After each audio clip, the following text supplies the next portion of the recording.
সবাইকে রুমে ঢুকতে দেখে রিপা ওঠার চেষ্টা করতেছে, কিন্তু কোনোভাবেই পারতেছে না। অবশেষে শুয়ে থেকেই বলতে লাগলো, আব্বু তুমি আমাকে বারবার জিজ্ঞেস করতে না যে আমি কিসের পাপের কথা বলতেছি, তাহলে শোনো। তবে শোনার পরে আমাকে ভুল বুঝলে চলবে না। এরপরে রিপা শাহেদের কলেজ থেকে শুরু করে বাড়ি থেকে বের করে দেওয়া পর্যন্ত যা কিছু হয়েছে সবকিছু বলল। রিপার কথা শুনে সবাই এতক্ষণ এটা বুঝে গেছে যে রিপার ভাইকে মারার প্রতিশোধ নেওয়ার জন্য রিপা শাহেদের নামে মিথ্যা অপবাদ দিছিল, যে শাহেদ তার সাথে নোংরামি করার চেষ্টা করছে। রিপার কথা শুনে শাহেদের আম্মু সেন্সলেস হয়ে পড়লো, আর আমজাদ চৌধুরী আর সাইম আহমেদ কান্নায় ভেঙে পড়লো। রিপার বাবা রিপার কথা শুনে মারতে যাবে, তখনই সাইম আহমেদ এসে বাধা দিল আর বলল, আঙ্কেল কি করতে চাচ্ছেন? রিপা অসুস্থ। রিপার বাবা বলল, তুমি আমাকে ছেড়ে দাও, ওকে আমি মেরেই ফেলবো। ওর একটা মিথ্যা অপবাদের জন্য একটা নিষ্পাপ ছেলে তার পরিবারকে হারিয়ে চলে গেল। কথাগুলো বলার সময় রিপার বাবা একদম রেগে গেছিল। আমজাদ চৌধুরী বলল, বন্ধু শান্ত হ, বাচ্চা মানুষ ভুল করতেই পারে। আচ্ছা দোস্ত তুই থাক, আমরা বাসায় গেলাম। রিপার বাবা হাত জোর করে বলতেছিল, বন্ধু তুই আমাকে ক্ষমা করে দিস। আমজাদ চৌধুরী বলল, দেখ দোস্ত এসব ভুলে যা, আমি তোকে ক্ষমা করে দিচ্ছি, যা হওয়ার তা হয়ে গেছে, এখন এসব চিন্তা করে লাভ নেই। তুই থাক, আমরা বাসায় গেলাম, রাতে আসবো। রিপার বাবা বলল, আচ্ছা ভালোভাবে যাস। এরপরে শাহেদের পরিবারের সবাই বাসায় আসে। গাড়িতে কেউ কোনো কথা বলেনি, সবাই নিজের কাজের জন্য নিজেকে অনুতপ্ত মনে করতেছে। সামিয়া শাহেদের বাসায় গিয়ে গাড়ি থেকে নেমে কোনো কথা না বলেই রিক্সা করে নিজের বাসায় চলে আসলো। বাসায় এসে নিজের রুমে দরজা বন্ধ করে দিয়ে কান্না করতে লাগলো। আবার আগের মতো খাওয়া দাওয়া বাদ দিয়ে দিচ্ছে, শুধু একটাই চিন্তা, শাহিদ আমাকে মাফ করে দিবে তো। এভাবে কেটে গেল বিকালটা। এখনো সামিয়া রুমে আছে। তার মা বাবা দুজনে চিন্তায় পড়ে গেল, কেননা মেয়ে সেই 3 বছর আগের মতো বিহেভ এখন করতেছে। সামিয়ার বাবা সামিয়ার রুমে ঢুকে বলল, কি হয়েছে আমার আম্মুর? সামিয়া তার বাবাকে জড়িয়ে ধরে শাহেদের সম্পর্কে রিপা যা যা বলছে সবকিছু তার বাবাকে বলল। সামিয়ার বাবা বলল, এখন শাহেদ কোথায় আছে জানো? সামিয়া বলল, এখন ঢাকায় আছে আর আমার কলেজেই পড়ে। সামিয়ার বাবা বলল, তাহলে তো সহজ কাজ। সহজ বলতেও কিন্তু সহজ নয়, তোমার প্রতি তার একটা অভিমান আছে, সেটা তোমাকে ভাঙাতে হবে। সামিয়া বলল, কিন্তু কিভাবে? সামিয়ার বাবা কিছু বুদ্ধি দিয়ে বলল, এইভাবে কাজ কর তাহলে হবে। সামিয়া বলল, ওকে আমার বেস্ট বাবা, আর তুমি এসব কথা কাউকে বলবে না। সামিয়ার বাবা বলল, আচ্ছা থাকো, আর একটু পরে ডিনার করতে এসো। সামিয়ার বাবা চলে যেতেই সামিয়া ফোন বের করে নেহাকে ফোন দিয়ে শাহেদের কথা জিজ্ঞেস করলো। পরদিন সকালে সামিয়া ঢাকায় রওনা দিবে। শাহেদের পরিবারের সবাই বিষণ্ণ মন নিয়ে যে যার রুমে বসে আছে। সবার একই চিন্তা, শাহেদকে কোথায় পাওয়া যাবে। আর শাহেদের আম্মুর অবস্থাও খারাপের দিকে যাচ্ছে, শুধু শাহেদের কথা বলতেছে। আমি, আমার মেয়ে আর নেহা এই 3 জন আজকে একটা পার্কে গেছিলাম। সন্ধ্যায় এসে বাসায় পৌঁছলাম। রুমে এসে আমার মেয়েকে ফ্রেশ করে দিয়ে আমিও ফ্রেশ হলাম। ফ্রেশ হয়ে ফোনটা পকেট থেকে বের করে দেখি রাফি 5 বার ফোন দিচ্ছে। সাইলেন্ট মোডে থাকার জন্য বুঝতে পারিনি। আর আপনারা হয়তো জানেন না বা বলাই হয়নি যে রাফি আর শিফাতের সাথে আমার মাঝে মাঝে ফোনে কথা হতো, তবে ওদের আমি এই কথা অন্য কাউকে বলতে নিষেধ করছি। যাই হোক, আমি রাফিকে ফোন দিলাম। একবার টো করে শব্দ হতেই ফোন রিসিভ করলো। আমি বললাম, আসসালামু আলাইকুম দোস্ত, কেমন আছিস? রাফি বলল, ওয়ালাইকুম আসসালাম, আলহামদুলিল্লাহ, তুই কেমন আছিস? আমি বললাম, ভালো নাই রে। রাফি বলল, কেন? আমি মন খারাপ করে বললাম, এক্স গার্লফ্রেন্ড যখন ইংলিশ ম্যাম হয় তখন কেমন করে ভালো থাকিস? তখন রাফি হাসতে হাসতে বলল, কি, তার মানে সামিয়া তোর ইংলিশ ম্যাম? এটা বলে সে জোরে জোরে হাসতে শুরু করলো। আমি বললাম, এই একদমই হাসবি না। রাফি বলল, আচ্ছা শোন, তোকে যে কারণে ফোন দিছিলাম। আমি বললাম, বল। রাফি বলল, আজকে সামিয়াকে তোদের বাসায় দেখলাম। আমি বললাম, কি? রাফি বলল, শুধু তাই নয়, তোর বাবার সাথে গাড়িতে করে কোথায় যেন গেল। আমি বললাম, ও কোথাও মনে হয় যাবে। রাফির সাথে কথা বলে ফোন রেখে দিলাম। পরদিন কলেজে গেলাম, আজকেও সামিয়া আসেনি। কি যে ভালো লাগতেছে। ক্লাস করে নেহাকে নিয়ে এতিমখানায় গেলাম, সেখান থেকে মিমকে নিয়ে বাসায় আসলাম। পরদিন একটু দেরিতে ঘুম ভাঙলো, তাও আমার মেয়ের ডাককে ঘুম থেকে উঠে কলেজে যাওয়ার জন্য বের হলাম। আমার মেয়েও বায়না ধরতেছে আমার সাথে কলেজে গিয়ে চকলেট খাবে। আসলে আমার সাথে কলেজে গেলে সবাই ওকে আদর করে, চকলেট দেয়। ছোট বাচ্চা তো এগুলোর জন্য যাওয়ার জন্য চাহিদা করে। 3 জন মিলে কলেজে গেলাম। আমরা এই কলেজের টপার স্টুডেন্ট, কারণ আমরা এক পরিবার থেকে 3 জন একসাথে কলেজে যাই। কলেজে গিয়ে প্রথম ক্লাস করলাম। দ্বিতীয় ক্লাস আমার এক্সের। আজকে মনে হয় সে এসেছে, কারণ 2 দিন ছুটি নিয়েছিল আর আজকে শেষ দিন। একটু পরে প্রিন্সিপাল স্যার আর আমার ম্যাম আসলেন ক্লাসে। তারপর প্রিন্সিপাল স্যার যা বলল তা শুনে আমার মাথায় রক্ত উঠে গেল। প্রিন্সিপাল স্যার বলল, প্রিয় শিক্ষার্থীরা, তোমরা জানো মিস সামিয়া তোমাদের নতুন টিচার। 2 দিন হলো জয়েন করছে। নতুন হওয়ায় তার বেশ কিছু সমস্যা হচ্ছে। এজন্য তিনি আমার কাছে এসে বলছেন তার একটি অ্যাসিস্ট্যান্ট প্রয়োজন, আর সেটা তিনি তোমাদের ক্লাস থেকেই নিতে চাচ্ছেন। তাই আমি ঠিক করেছি শাহিদ হাসানকেই তার অ্যাসিস্ট্যান্ট করে দিব। প্রিন্সিপাল স্যারের কথা শুনে মন চাচ্ছে কলেজ ছেড়ে চলে যাই।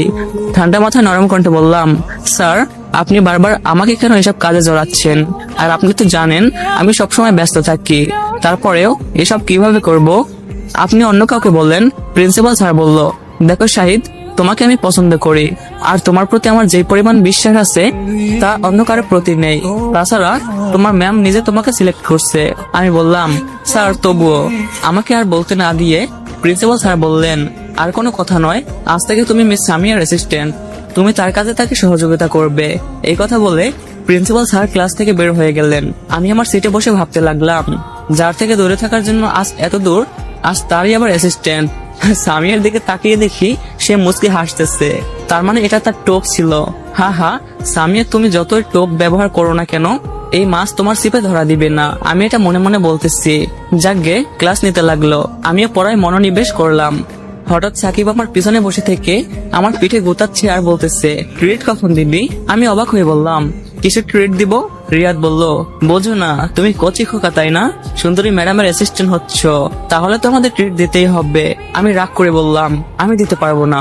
সাকিব একটু জোরে বলল, পারবি না মানে? সাকিব একটু জোরে বলতেই ম্যাম সাকিবের কথা শুনে ফেলেছে। টেবিলের উপর বই রেখে আমাদের কাছে এসে বলল, এই কি হয়েছে এখানে? এত কথা হচ্ছে কেন? রিয়াদ ভয়ে ভয়ে বলল, কিছু না ম্যাম। ম্যাম বলল, কিছু না মানে?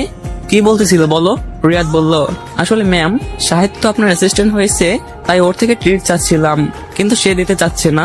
রিয়াদ এগুলো মন খারাপ করে বলতেছিল। তো গাইস, সামিয়া মুচকি হেসে বলল, ও আমার এই ইউটিউবে ব্যাপার, অলরেডি তাহলে আপলোড তোমরা হয়ে ক্যান্টিনে গেছে। এসো, তোমরা আমি এখন তোমাদের যাও, ট্রিট দিব। এনজয় করো, সামিয়ার কথা আর শুনে সাবস্ক্রাইব করো। ওরা সব ক্লাসের সবাই কিছুটা অবাক হয়ে পড়লো। শাহিদের বদলে ম্যাম ট্রিট দিবে কেউ ভাবতেই পারতেছে না। যাই হোক, কোন রকম ক্লাসটা শেষ হয়ে গেল। সামিয়া রুম থেকে বের হয়ে যাওয়ার সময় আমার কাছে এসে বলল, এই যে মিস্টার শাহিদ হাসান, ছুটির সময় আমার অফিস রুমে আসবে। আমি আর কিছু বললাম না, কারণ ওর সাথে কথা বলার ইচ্ছে আমার নেই। কলেজ শেষ করে আমি আমার মেয়েকে চকলেট দিতে গেলাম। আমার মেয়ে ওর আন্টির কাছে ছিল। চকলেট দিয়ে এসে দেখি আমার বন্ধুরা একজনও আগের জায়গায় নেই। আমি বসে থেকে ফোন টিপাটিপি করতেছি। 10 মিনিট হওয়ার পরেও ওদের আসার কোনো নামগন্ধ নেই। একটু পরে ওরা 3 জনে আসলো। আমি বললাম, কিরে তোরা কোথায় গেছিলিস? ইকবাল ঢেকুর তুলতে তুলতে বলল, ভাবি ট্রিট দিতে চাইছিল, সেটা খাইতে গেছিলাম। ইকবালের কথা শুনে চমকে উঠলাম। ভাবি মানে জেনে গেছে নাকি ওরা? সামিয়া কি ওদের সবকিছু বলে দিচ্ছে? এদেরকে আগে জিজ্ঞাসা করি। আমি বললাম, ভাবি মানে কার কথা বলতেছিস? রিয়াদ বলল, আরে ভাই, ম্যাম যদি তোকে ভালোবাসে আর বিয়ে করে তাহলে তো আমাদের ভাবিই হবে। আমি বললাম, ওহ তাই বল। মনে মনে ভাবতেছিলাম, বাসলাম, নইলে ওরা যদি জানে তাহলে আমাকে পেঁচাবে। আমি বললাম, ম্যাম আমাকে ভালোবাসতে যাবে কেন? আর কোনোদিন ভাবি বলবি না। আমি রেগে কথাগুলো বলতেছিলাম। ইকবাল বলল, আরে শালা, ভালো না বাসলে তোর জন্য সে অন্য কাউকে খাওয়াতো, আবার সেটা অ্যাসিস্ট্যান্টের ট্রিট হিসাবে। ইকবাল কথাগুলো বলতেছিল আর হাসতেছিল।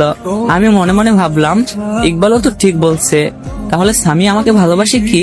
না না, কোনো মতে আমি গলে যাব না। সাকিব বলল, কি রে, কি ভাবতেছিস? আমি বললাম, কিছু না। ইকবাল বলল, দোস্ত তোকে ভাববি। ও সরি, ম্যাম যেতে বলছে যে। আমি বললাম, তোরা বাসায় যা। আমি গেলাম ম্যামের রুমে। অনিচ্ছা থাকা সত্ত্বেও গেলাম। দরজার কাছে গিয়ে বললাম, মে আই কামিং? সামিয়া বলল, এসো।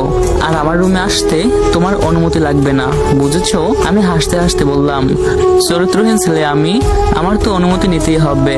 শাহেদের কথাটা যেন সামিয়ার বুকে বাঁধলো, তবুও নীরবে সহ্য করলো, কারণ এর থেকে বেশি কষ্ট শাহেদকে সে দিচ্ছে। আমি বললাম, বাই দ্য ওয়ে ম্যাম, আমাকে কি কাজ করতে হবে বলুন? সামিয়া বলল, তোমাকে কোনো কাজ করতে হবে না, তুমি চেয়ারে বসো। আমি বললাম, না না ম্যাম, আমি চরিত্রহীন ছেলে, আপনার সাথে বসে থেকে আমি আপনার কি ক্ষতি করি না করি তা বলা যাবে না।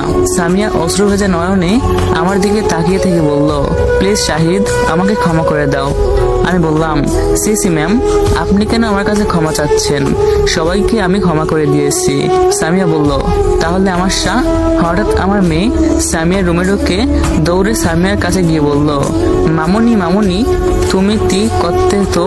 আমার মেয়ের কথা শুনে আমি তো আকাশ থেকে পড়লাম।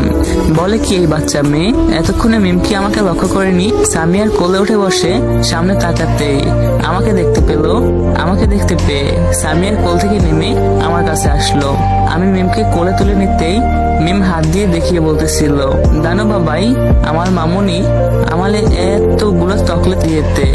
আমার মেয়ের কথা শুনে কিছুটা খুশি হলাম সামিয়ার প্রতি, আর বেশি রেগে গেলাম আমার নেহার প্রতি। কেন সে আমার মেয়েকে অপরিচিত ব্যক্তির কাছে পাঠিয়েছে? যদিও সামিয়া অপরিচিত নয়, তবুও আমি আমার মেয়েকে ধমক দিয়ে বললাম, কে বলছে নি তোমার মামুনি? মিম বলল, আন্নি বলেতে। আমি ধমক সুরে জোরে বললাম, আন্নি বলছে তাই তুমি বলবে? আর চকলেট নিয়েছে কেন? আমার ধমক শুনে আমার মেয়ে কান্না করতে লাগলো। আমি তাকে বুকে জড়িয়ে নিলাম। সামিয়া বলল, প্লিজ মিমকে কিছু বলো না, সে তো ছোট বাচ্চা, যা বলার আমাকে বলো। আমি আর কিছু না বলে মিমকে নিয়ে সামিয়ার রুম থেকে বের হয়ে নেহার কাছে গেলাম। নেহার কাছে গিয়ে রেগে ওকে জিজ্ঞেস করলাম, নেহা, তুই মিমকে কি বলছিস? নেহা ভয়ে ভয়ে বলল, কি ভাইয়া, আমি তো কিছু বলিনি। আমি প্রচন্ড রেগে গিয়ে বললাম, কিছু বলিসনি? তাহলে ইংলিশ ম্যামকে মামুনি বলে ডাকলো কেন? আমার এমন আচরণ নেহা কোনোদিনও দেখেনি, যার ফলে আজকে নেহার চোখের কোণে পানি এসে গেছে। নেহা বলল, আসলে ভাইয়া, আমি আর কিছু বলতে না দিয়ে চোখের পানি মুছে দিয়ে কপালে একটা চুমু দিয়ে ওদের দুজনকে নিয়ে ক্যান্টিনে আসলাম। কি করব, বর্তমানে ওরাই দুজন আমার পৃথিবী। ওদের চোখের পানি আমি একদমই সহ্য করতে পারি না, ওদের চোখের পানি আমার একদমই সহ্য হয় না। যাই হোক, ক্যান্টিনে কিছু খাওয়ার পরে ওদেরকে নিয়ে বাসায় আসলাম। বাসায় এসে গোসল করে নামাজ পড়লাম। তিনজন একসাথে লাঞ্চ করতে বসলাম। বসতেই অফিসের এমডি ফোন দিল। আমি রিসিভ করতে এমডি সাহেব বলল, আসসালামু আলাইকুম স্যার, আজকে একটু আপনাকে অফিসে আসতে হতো। আমি বললাম, ওয়ালাইকুম আসসালাম, কেন কিছু হয়েছে নাকি? এমডি বলল, একটু সমস্যা হয়েছে, আপনি আসলে ভালো হতো। আমি বললাম, ঠিক আছে, কয়টায় যাব? এমডি বলল, বিকাল 4টায়। আমি বললাম, ঠিক আছে। এমডি বলল, ওকে স্যার, আসসালামু আলাইকুম। আমি বললাম, ওয়ালাইকুম আসসালাম। ফোন রাখতেই আমার মেয়ে বলল, বাবাই, কাল চাতে তথা বললে আমার মামুনির সাথে। হায় হায়, আমার মেয়ে তো আমাকে পাগল বানিয়ে দিবে। অফিসের এমডির সাথে কথা বললাম, আর তিনি বলতেছেন তার মামুনির কথা। আল্লাহ, আমার মেয়ের মাথায় মামুনের ভূত ঢুকলো কোথা থেকে? আমি বললাম, না আম্মু, অফিসের এমডির সঙ্গে। মিম মন খারাপ করে বলল, ও। নেহা বলল, আচ্ছা আম্মু, তোমার কি মামুনি লাগবে? সো গাইস, বুঝতেছো এর পরবর্তী পার্ট গুলো কতটা ইন্টারেস্টিং হতে যাচ্ছে। সো কেউ মিস করবো না কিন্তু, হ্যাঁ। আর তোমাদের কাছে একটা রিকোয়েস্ট, তোমরা তো কত মানুষকে সাপোর্ট করো, কিন্তু তোমাদের ভাইটাকে একটু সাপোর্ট করো না। তোমাদের কাছে অনেক অনেক বেশি রিকোয়েস্ট থাকবে, তোমরা বেশি বেশি সাবস্ক্রাইব করে 20,000 সাবস্ক্রাইবার কমপ্লিট করে দাও। আর